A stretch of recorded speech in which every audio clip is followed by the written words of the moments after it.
प्रणाम राजमाता। आयुष्मान भव कुंती पुत्र। कहो, तुम्हारी मणिपुर यात्रा तो सफल रही? बहुत सफल रही, मेरी आशा से भी अधिक सफल रही। मणिपुर नरेश ने हमारी मित्रता स्वीकार कर ली। स्वीकार कैसे न करते, जिस मित्रता का इतना बड़ा मोल चुकाना पड़ा हो, उसे ठुकराना कोई सरल बात तो नहीं। मोल? कैसा मोल राजमाता?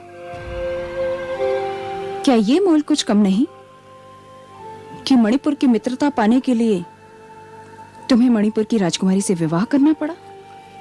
हाँ, कदाचित तुम्हारे अतिरिक्त उसे कोई और स्वीकार भी नहीं करता। ये आप क्या कह रही हैं राजमाता? चित्रांगदा में ऐसा कोई दोष नहीं जो कोई और उसे स्वीकार ना करता। वो तो रूपवती है, अति सुंदर है।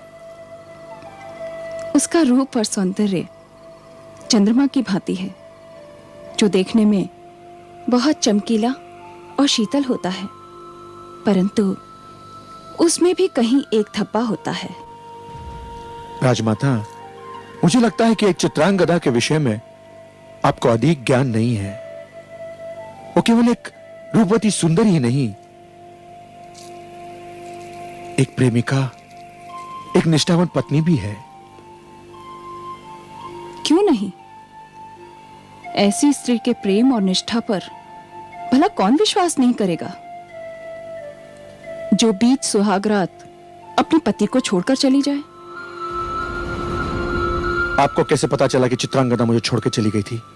यदि मैं जो कुछ कह रही हूं वो सत्य है, तो इसकी कोई महत्ता नहीं कि मुझे इसका ज्ञान कैसे हुआ।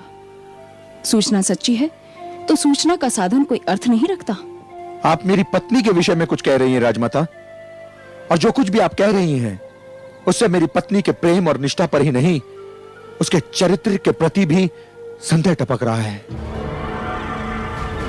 मुझे जानने का पूरा अधिकार है राजमाता कि आप किस आधार पर इतनी बड़ी बात कह रही हैं, और इसका ज्ञान आपको कैसे हुआ? क्या उलूपी ने तुम्हें कुछ भी नहीं बताया? नहीं तो उलूपी ने तो मुझे कुछ भी नहीं बताया। धन्य है मेरी पुत्री, जिसने तुम्हारे लिए अपने क्रोध को ही नहीं, एक सत्य को भी छिपा लिया। तो क्या उलूपी को इस बात का ज्ञान है कि चित्रांगदा कक्ष से बाहर गई थी?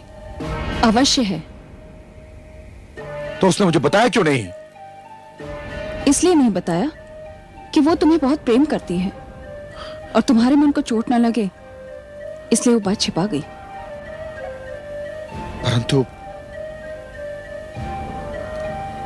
परंतु उसे इस बात का ज्ञान कैसे हुआ?